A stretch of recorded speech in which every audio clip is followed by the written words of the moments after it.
नमस्कार दोस्तों, coin stars में आपका बहुत बहुत स्वागत है। दोस्तों, आज हम 1 रुपए की एक ऐसी नोट के बारे में बताएंगे जो बहुत ही रेयर होती है, बहुत ही महंगी होती है और सबसे बड़ी बात यह है कि हो सकता है कि आपके घरों में भी इस प्रकार की कोई नोट पड़ी हो। आइए तो देखते हैं यह कौन सी नोट है और उसकी क्या कीमत होती है। तो दोस्तों, हम बात कर रहे हैं इस 1 रुपए के लाल कलर के नोट की। दोस्तों, ये नोट है 1 रुपए की। यह देखिए, यहाँ 1 रुपए का सिक्का, उसकी जो डिज़ाइन है वो बनाई गई है। नोट के यहाँ पर गवर्नमेंट ऑफ इंडिया लिखा है, उसके नीचे 1 रुपी 1 रुपया लिखा है और सबसे नीचे यहाँ पर एक ऑटोग्राफ या सिग्नेचर है जिसमें लिखा है A.K. रॉय और वह A.K. रॉय हैं गवर्नमेंट ऑफ इंडिया के सेक्रेटरी, मिनिस्ट्री ऑफ फाइनेंस के सेक्रेटरी। और यहाँ पर ये जो इंग्लिश वर्ड बी दिख रहा है इसको इनसेट कहते हैं।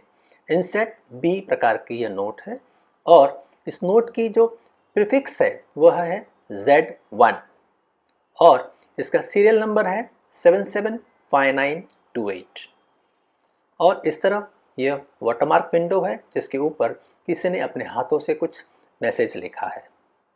आइए अब चलते हैं इस नोट की दूसरी तरफ। तो यहाँ इस तरफ भी एक उर्दू में कुछ लिखा हुआ है। ये वाटरमार्क पैनल के ऊपर यहाँ पर 100 नए पैसे 1 रुपया 1957 यह कॉइन की डिज़ाइन बनाई गई है और यहाँ पर गवर्नमेंट ऑफ इंडिया और नीचे 1 2 3 4 5 6 7 भाषाओं में 1 रुपया लिखा है।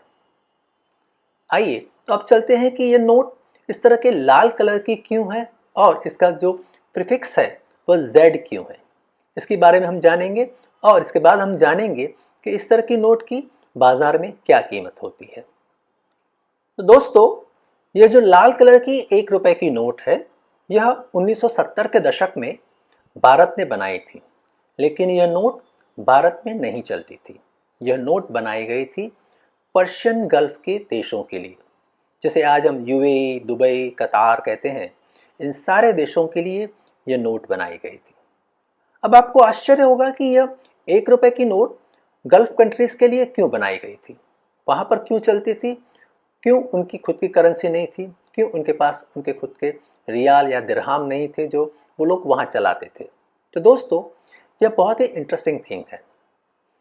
1970 के में जब गल्फ कंट्रीज में पेट्रोल और डीजल की खोज नहीं हुई थी, तब वहाँ की सभ्यता जो थी वो इतनी पैसे वाली नहीं थी। वहाँ के जो लोग थे वो बहुत ही सीधे साधे और छोटी सी जगहों में रहते थे, इसलिए उनकी इनकम भी कम थी और उनके खर्चे भी कम थे। उनकी करेंसी खुद की नहीं होने की वजह से भारत सरकार ने अपनी यह सारी नोट वहाँ बनाई थी और वह सारी नोट वहाँ पर चलती थी। तो ये सारी नोट्स को कहते हैं पर्शियन गल्फ इश्यूज। तो ये सारी नोट गल्फ कंट्रीज के लिए बनाई गई थी और इन सब नोटों का कलर अलग अलग होता था। जो नोट का कलर भारत में चलता था उससे यह नोट अलग कलर की होती थी। और दूसरी बात यह है कि कलर के साथ साथ यहाँ इनका जो प्रीफिक्स होता था, इन सब में यह प्रीफिक्स Z होता था। इस वजह से ऐसा भी ना हो कि यहाँ की जो ब्लू या ग्रीन या डार्क ब्लू कलर की जो नोट्स होती थी वो यहाँ पर किसी ने कलर चेंज करके पर्शियन गल्फ कंट्रीज में चलाए, इसलिए इस तरह की नोट का कलर अलग होता था और उनका यह प्रीफिक्स भी अलग होता था। आइए अब देखते हैं कि यह नोट की आजकल बाजार में क्या कीमत है। यह नोट इस प्रकार की अगर आपके पास हो तो इस 1 रुपए की नोट के आपको कम से कम मिल सकते हैं 1500 से 2000 रुपए। लेकिन जैसे जैसे इस कंडीशन की नोट अच्छी होती जाएगी, यूएनसी होती जाएगी, एक्सट्रीमली फाइन होती जाएगी, इसकी नोट की कीमत बढ़ती जाएगी। हो सकता है कि यह नोट जो 1500 में फाइन कंडीशन में हो वह बढ़कर 10,000 से 15,000 से 18 से 20,000 की एक नोट भी होती है। यह डिपेंड करता है कि आपके पास जो नोट है उसकी कंडीशन कैसी है। तो यह थी पर्शियन गल्फ की 1 रुपए की लाल कलर की नोट जो बहुत ही कम मिलती है, काफ़ी रेयर होती है और बहुत ही महंगी होती जा रही है। तो दोस्तों, कैसा लगा आपको आज का यह 1 रुपए का एपिसोड?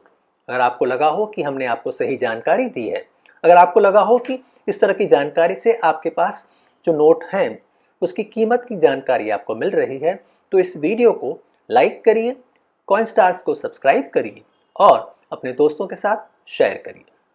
थैंक यू दोस्तों, थैंक यू फॉर वॉचिंग, और बहुत ही जल्दी फिर से मिलेंगे इसी तरह की कोई नायाब चीज़ की जानकारी लेकर। Thank you.